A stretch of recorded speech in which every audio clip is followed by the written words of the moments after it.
si nous continuons dans Matthieu, après avoir parlé de ce repos que nous pouvons avoir, il commence dans le chapitre 12, à partir du premier verset, il commence à dire que même si nous ne respectons pas toute la réglementation, quand nous aurons besoin d'aide, Dieu va toujours nous aider et nous montrer sa miséricorde. Pouvez-vous croire ça? Même si vous ne faites pas tout comme il faut et que vous demandez à Dieu de vous aider, quand vous avez un besoin, Dieu va toujours vous aider. Or, cela ne signifie pas qu'il ne s'occupera pas de votre péché, mais cela signifie qu'il le mettra de côté pendant un moment, il vous aidera, puis il continuera à s'occuper de vous. Mais quand vous faites quelque chose de mauvais, vous ne devez pas vous éloigner de Dieu ou craindre qu'il ne soit fâché. Ne fuyez jamais Dieu, mais courez à lui. Et s'il vous plaît, si vous avez des ennuis en ce moment dans votre vie, et si vous nous regardez à la télé et que vous sentez que vous avez déçu Dieu et qu'il ne vous aidera pas et ne vous reprendra pas, le diable est un menteur. Vous devez dire en ce moment, Dieu, je suis vraiment désolé, j'ai gâché ma vie, aide-moi. Et croyez-moi, Dieu vous aidera. Dieu vous aidera. Amen. Donc, il dit ici, à partir du premier verset, « En ce temps-là, Jésus vint à passer à travers des champs de blé un jour de sabbat, et ses disciples eurent faim et se mirent à manger le blé. Ils avaient le besoin, ils ont mangé le blé. Et les pharisiens, voyant cela, et à propos, le diable est un pharisien en chef, lui dirent, « Regarde, regarde, regarde. » C'était ce stupide diable. « Regarde, vois ce que tu as fait. » Et non seulement il vous fait voir tout ce que vous faites, mais encore tout ce que font tous les autres. Voilà, tes disciples font ce qui est illégal et ce qu'il n'est pas permis de faire le sabbat. Et il leur répondit, n'avez-vous pas lu ce que fit David lorsqu'il eut faim, lui et ses compagnons, comment il est entré dans la maison de Dieu et comment ils ont mangé les pains de l'offrande qu'ils n'avaient pas du tout le droit de manger? Mais le message ici est d'accord. Il y avait une règle qui dit de ne pas faire ça, donc ils respectaient normalement ça. Mais maintenant, tout d'un coup, ils avaient un besoin. Et Dieu a dit, oubliez la loi, vous avez un besoin et je vais vous aider. Pourquoi? Parce que la miséricorde est plus importante que toute autre chose. Dieu est miséricordieux et il veut que nous soyons miséricordieux. Il y a des gens ici qui ont besoin de recevoir la miséricorde de Dieu pour eux-mêmes. Arrêtez d'être si dur envers vous-même. Vous devez faire une pause. Vous devez arrêter de compter et dire, Dieu n'est pas fâché contre moi. Je ne suis pas un raté. Dieu n'est pas du tout déçu. Je ne lui donne pas moins qu'il ne prévoyait. Vous savez pourquoi? Dieu savait exactement quoi attendre de vous. Dieu n'est pas comme l'entraîneur qui a laissé le petit garçon jouer au baseball. Et l'équipe gagnait jusqu'à ce que le petit garçon ait joué et a été éliminé dans le 9e tour de batte et a fait perdre l'équipe. Et donc maintenant, l'entraîneur est déçu par le petit garçon. Dieu savait déjà qui vous étiez avant même de vous faire entrer dans le jeu. Amen.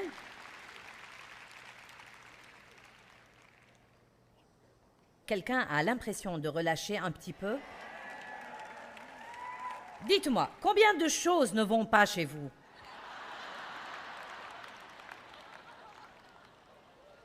Et combien ne vont pas chez moi? Si vous faites une liste de tout ce qui ne va pas chez vous, quelle serait sa longueur? Votre famille et vos amis, pourraient-ils y ajouter choses et pourraient-elles s'allonger? Ce serait une idée effrayante, n'est-ce pas? Mais voici la bonne nouvelle.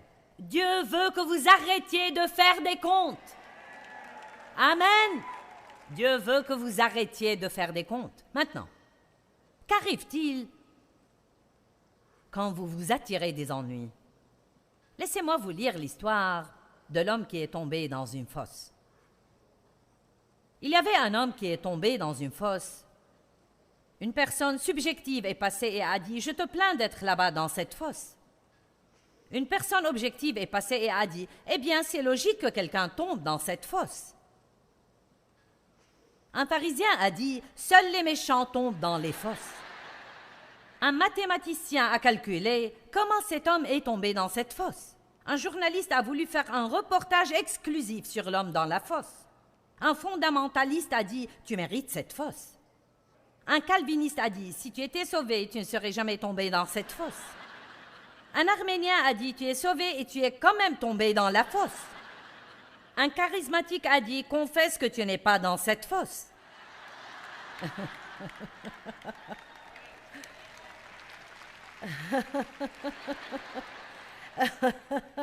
Un réaliste est passé et il a dit « Maintenant, frère, c'est une fosse ». Un géologue a insinué qu'il appréciait vraiment les strates rocheuses de la fosse. Un employé du fisc a voulu savoir s'il avait payé des taxes sur sa fosse. L'inspecteur du comté a demandé s'il avait un permis pour y être. Quelqu'un qui s'apitoie sur son sort a dit « Tu n'as rien vu avant de voir ma fosse ». L'optimiste a dit « Ça aurait pu être pire ». Le pessimiste a dit « Ça va empirer ». Toutefois, Jésus-Christ, voyant l'homme, a tout simplement baissé le bras dans la fosse et l'en a fait sortir.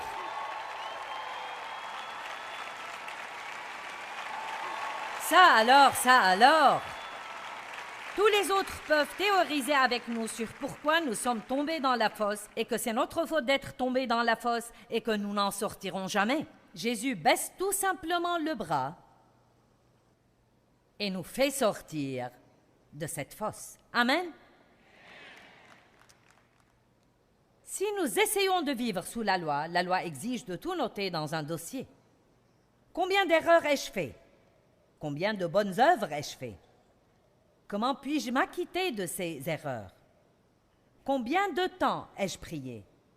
Combien de chapitres de la Bible ai-je lu? Et je faisais ça autrefois et j'ai écouté un message qui dit que nous devrions prier au moins 1 heure par jour. Et chaque fois que je ne priais pas 1 heure, je sentais que je n'étais pas à la hauteur et que je ne faisais pas ce que je devrais faire. Quelqu'un a fait ça? Eh oui, Jésus dit à ses disciples, vous n'avez pas pu prier 1 heure avec moi. Et je ne dis pas que ce ne pourrait pas être une bonne indication à utiliser, mais vous ne pouvez pas l'imposer aux gens comme une loi. Je ne monterai pas en chair pour dire à quelqu'un, tu devrais prier 1 heure tous les jours. Et ne me demandez pas combien de temps je prie, car je ne vais pas vous le dire. Vous dites, pourquoi tu ne vas pas nous le dire? Parce que je ne veux pas que vous essayiez de faire ce que je fais, et je ne sais même pas combien de temps je prie de toute façon. Or, il y a eu de nombreuses années où j'aurais pu vous dire, car je notais ça probablement tous les jours. Et j'avais un petit calendrier. Lis toute la Bible pendant 1 an, et on devait lire 6 chapitres par jour. Et j'avais mes petites coches, et vous savez, je n'apprenais rien, mais je lisais très vite pour pouvoir me maintenir à la hauteur. Et j'étais si fière de ce calendrier. Je l'ai mis sur le frigo de la cuisine pour que quand les gens y entrent, ils disent « Oh, qu'est-ce que c'est? Allez! Oh, je lis la Bible tout entière, chaque année. Oh, wow! » Et je me sentais si fière de moi-même. Et je passais à côté de ce calendrier et je sentais mon orgueil se gonfler. Jusqu'à ce que tout d'un coup, j'avais 36 chapitres de retard. Et quand j'entrais dans la cuisine, je voulais en sortir parce que ce calendrier... Oh, je comptais tout. Je comptais les gens dans les réunions. Et la première chose que je voulais savoir quand c'était terminé, c'était combien de personnes étaient là. Combien, quand? Et Dieu m'a littéralement commandé d'arrêter de compter. David a compté le peuple et il a apporté une malédiction sur le camp. Dieu ne veut pas que nous comptions tout. Pourquoi David a-t-il compté le peuple? Essayait-il de savoir s'il avait assez de soldats pour vaincre l'ennemi? Dieu ne voulait pas qu'il compte quoi que ce soit parce qu'il est plus que suffisant pour nous. Et qu'importe si je lis 10 livres de la Bible par jour et que vous lisez un verset, la seule chose qui compte c'est est-ce que nous sommes tous les deux menés par le Saint-Esprit et est-ce que nous apprenons quelque chose? Qu'importe si je prie 5 heures par jour et que vous priez 10 minutes. Ce qu'il y a c'est que est-ce que nous prions jusqu'au bout? Est-ce que nous finissons le travail? Est-ce que nous suivons tous les deux le leadership du Saint-Esprit? C'est là que vient la liberté. Dieu merci, je ne dois pas être comme vous et vous ne devez pas être comme moi. Et pas seulement ça, nous devons arrêter de raconter à tout le monde ce que nous faisons de toute façon. Je suis endetté, donc je dois travailler. Laissez-moi vous dire quelque chose. J'avais une petite chienne pour environ 13 ans. Elle s'appelait Duchesse et nous avons dû la faire piquer Il y a environ 10 à 12 jours, et c'était dur pour moi. Mais en de rares occasions, elle souillait le plancher. Cela n'arrivait pas souvent, mais elle faisait ça de temps en temps. Et d'habitude, la chose que je trouve bonne, qui fait un bon rapport ici, est qu'elle faisait ça quand il y avait une tempête. Êtes-vous avec moi? Si nous nous comportons mal, c'est normalement au cours d'une tempête dans notre vie. Allez, je prêche mieux que vous ne réagissez. Allez. Bon. Elle baissait la tête et se recroquevillait jusqu'à ce qu'elle m'entende dire d'une voix aimante, « Viens ici. Allez, viens ici. » La même chose que Jésus nous dit dans Matthieu 11, 28. « Allez, venez ici. » Venez ici. Allez, ça va, allez. Mais nous ne nous comportons pas aussi bien que le chien parfois. À l'instant où je disais ces deux mots, « Viens ici », je vous assure qu'à l'instant où elle entendait ces deux mots, elle n'avait plus une once de culpabilité. Elle revenait à son jeu et me laissait nettoyer ses saletés. Allez, il y a une histoire ici. Allez, il y a une histoire ici. Quand il y a une tempête et que vous avez un mauvais comportement et que vous vous cachez de Dieu car vous croyez qu'il est fâché contre vous, s'il vous plaît, écoutez-le dire. Allez, venez ici, allez. Allez, allez. Maintenant, vous devez vous en débarrasser tout aussi vite. Il n'y a pas de culpabilité et de condamnation. Je suis aimé. Dieu m'aime vraiment et je vais aller jouer et il va nettoyer toutes mes saletés. Ouh, ça me plaît, ça me plaît, ça me plaît. Amen. Maintenant, juste au cas où il y avait une tâche, je sortais ce truc qui s'appelle Pennzyme. Chut, et je le vaporisais sur cette tache. Eh bien, nous avons quelque chose de tellement mieux que Pennzyme pour les taches de nos saletés. Nous avons le sang de Jésus-Christ. Amen. Il enlève toutes les taches. Toutes les taches de culpabilité sont enlevées. Qu'offrez-vous à Dieu pour le rembourser quand vous sentez que vous avez échoué? Vous offrez votre culpabilité? Votre joie de vivre? Vous sentez-vous coupable quand vous essayez de vous détendre ou de vous amuser? Je suis passée par ça. Tous les jours où je ne sentais pas que je me suis parfaitement comportée, je me sentais coupable. Je ne sentais pas que je pouvais faire quelque chose qui serait un plaisir, car je ne croyais pas que je le méritais. Et cela brise le cœur de Dieu. Il a fourni tout ce dont nous avons besoin pour mener une vie magnifique. Dieu a fourni tout ce dont nous avons besoin pour mener une vie magnifique. Et comme j'ai déjà dit ce matin, j'aime ce que l'apôtre Paul dit dans Philippiens 3. Car je suis déterminé à saisir la chose pour laquelle le Christ Jésus est mort pour me saisir. Dieu nous a saisis dans le Christ pour un but. Il vous a saisis parce qu'il y a une vie qu'il veut que vous viviez. La vie éternelle de Dieu nous est offerte. On l'appelle la vie éternelle. Et à l'instant où vous recevez Christ, la vie éternelle, ce n'est pas aller au ciel quand vous mourrez. C'est une qualité de vie que vous vivrez pendant que vous êtes ici, qui comprend la justice, être justifié devant Dieu, la paix et la joie dans le Saint-Esprit, et vaincre et être plus que vainqueur dans la vie.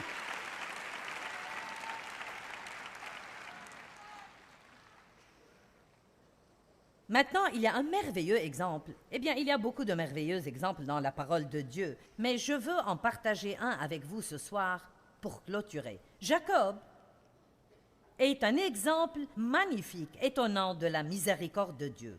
Mais c'est également un exemple excellent de la manière dont vous devez tenir ferme et refuser de vivre sans cette miséricorde. Vous devez surmonter tous les mensonges de Satan. Vous devez surmonter la culpabilité et la condamnation. Et vous devez dire, si quelqu'un peut être béni, je peux être béni, car tout le monde est un aussi grand gâchis que moi. Vous dites, oh non, tu ne comprends pas, j'ai fait des choses pires que tous les autres. Vous savez, si vous coupez l'alimentation qui vient dans votre maison 5 fois, ou même 1000 fois, vous n'aurez pas de courant. Si vous la coupez une fois, vous n'aurez pas de courant. Donc, si nous péchons une fois ou 1000 fois, nous coupons la ligne d'alimentation entre Dieu et nous aurons besoin que Jésus-Christ vienne dans notre vie pour la rétablir et la reconnecter. C'est pourquoi nous ne devons pas compter. Tous ont péché et n'atteignent pas la gloire de Dieu. Tous. Pas un qui fasse le bien, pas même un seul.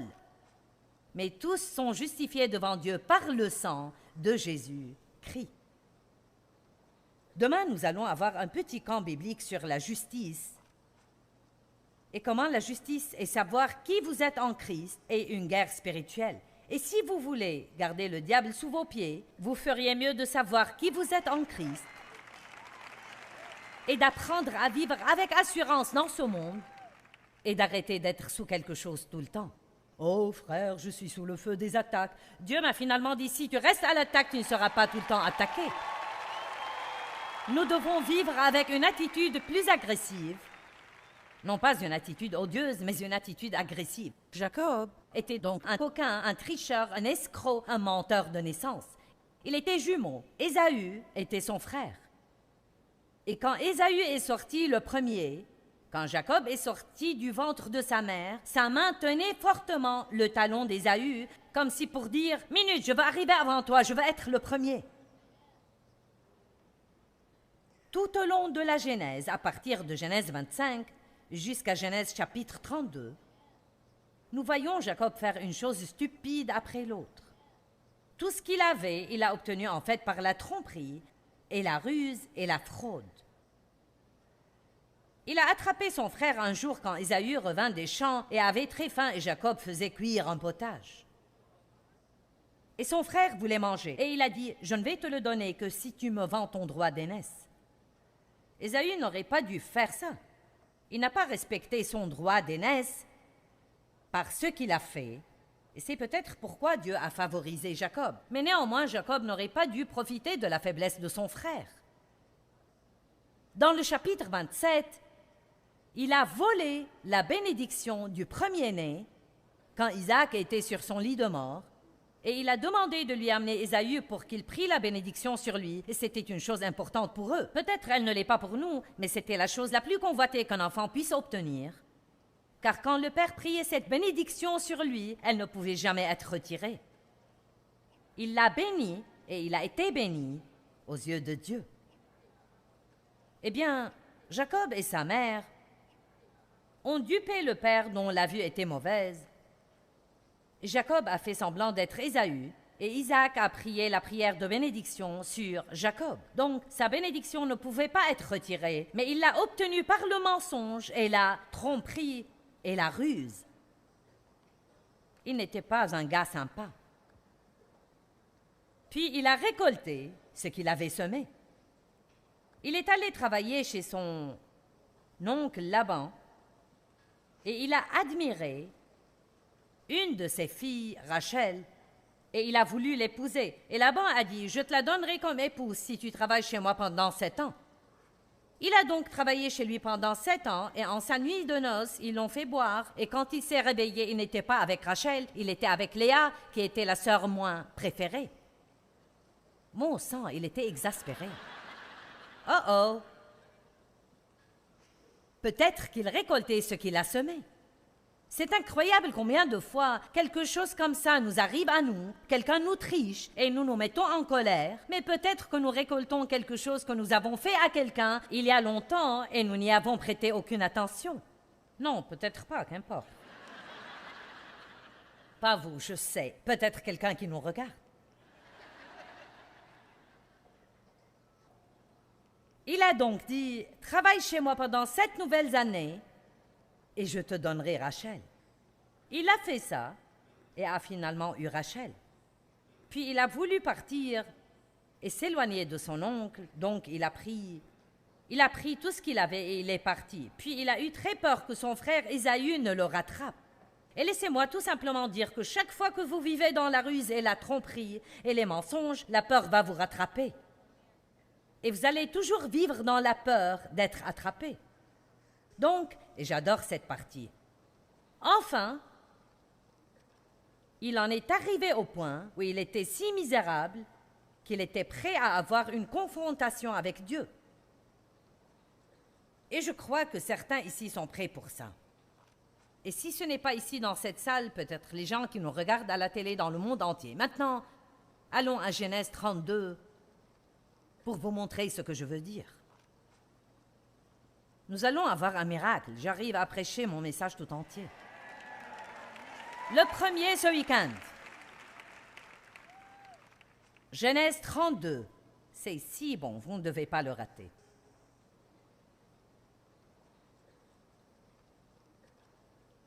Verset 22. N'oubliez pas que Jacob avait peur et qu'Ésaü allait le trouver apeuré. Et donc il a rassemblé tous ses cadeaux et les a présentés à Ésaü. Et à ce moment-là, il a découvert qu'Ésaü n'était pas fâché contre lui. Mais il en est arrivé au point où il en avait assez de vivre comme il a vécu. Y a-t-il quelqu'un dans la salle ce soir qui serait peut-être prêt à dire « J'en ai assez de vivre comme j'ai vécu. Je suis prêt pour un face-à-face avec Dieu. »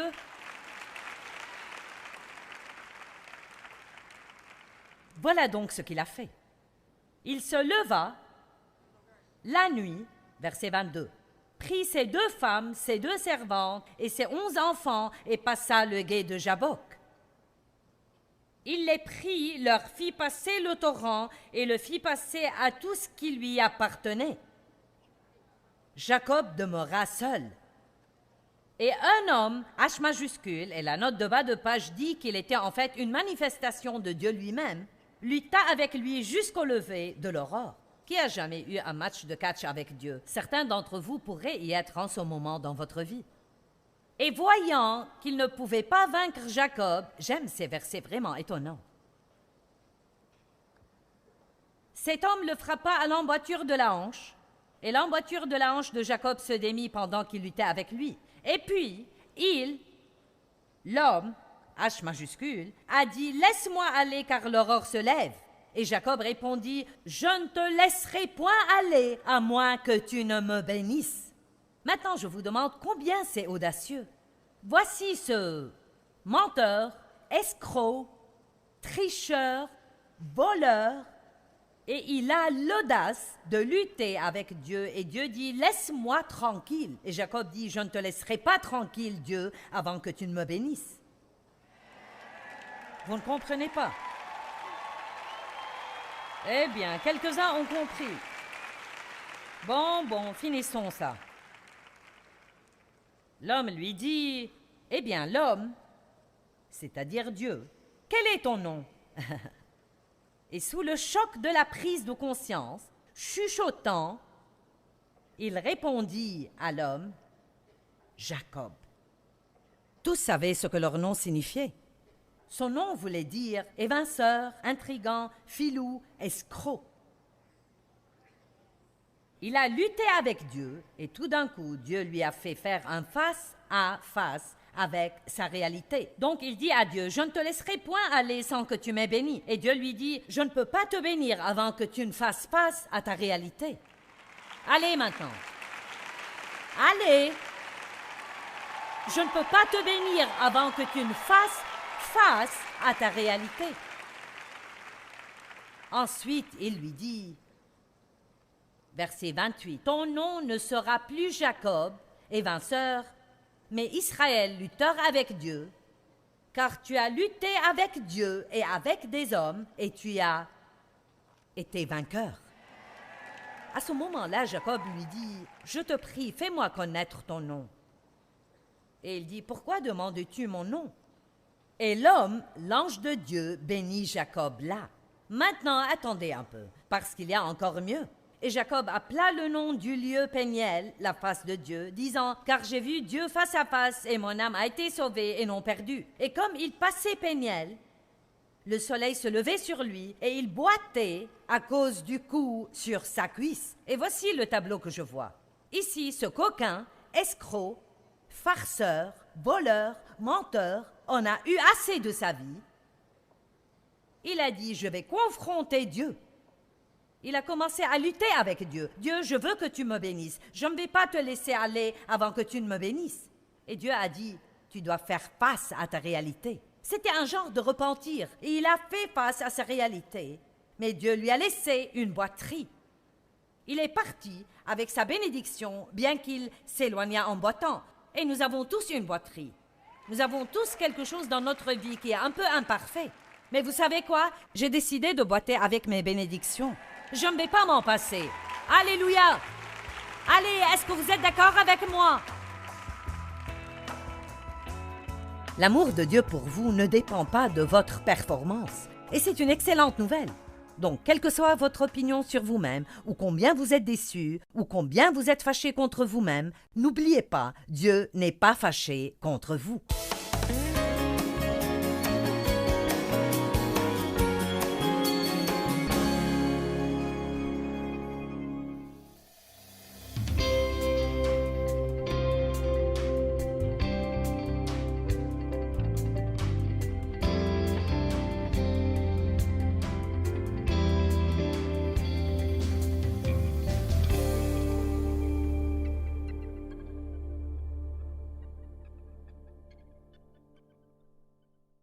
Thôi mong chờ vậy sao bật khóc cho ngu ngơ.